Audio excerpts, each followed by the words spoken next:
and welcome to my channel. Today's episode of Dark Diary is about the Apple TV Plus movie, Tetris.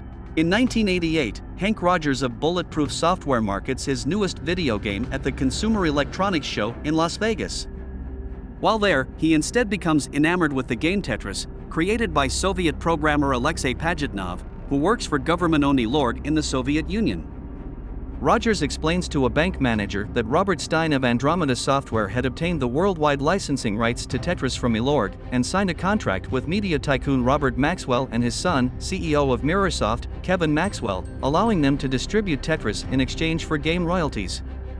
Meanwhile, the Mirrorsoft representative at CES had sold Rogers the Tetris rights in Japan for PC, console, and arcade. Rogers obtains an audience with Nintendo CEO Hiroshi Yamauchi and proposes a partnership to produce Tetris for Nintendo cartridges and arcade machines.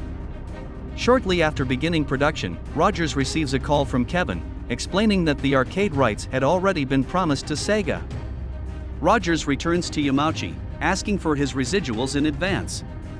Instead, he is sent to Nintendo of America headquarters in Seattle and shown Nintendo's upcoming handheld device, the Game Boy, which is planned to be released with Super Mario Land.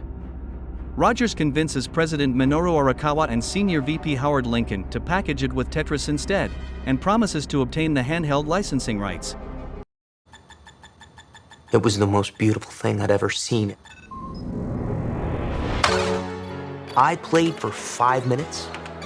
I still see falling blocks in my dreams. It's poetry, art, and math all working in magical synchronicity. It's the perfect game. Tetris? Tetris. Tetris. Tetris. Tetris. He travels to meet with the Maxwells in London, who tell him that Stein retains all worldwide licensing rights. Rogers offers Stein $25,000 for the worldwide handheld rights, which he seemingly accepts.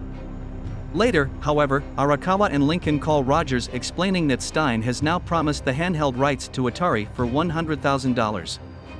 Kevin learns about this, and, while Stein promises to obtain the rights, both Kevin and Rogers decide to travel to Moscow to personally obtain them instead.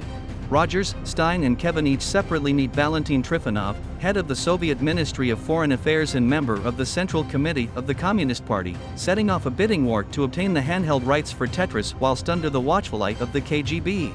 Thanks for watching. If you like this video, please like and subscribe my channel.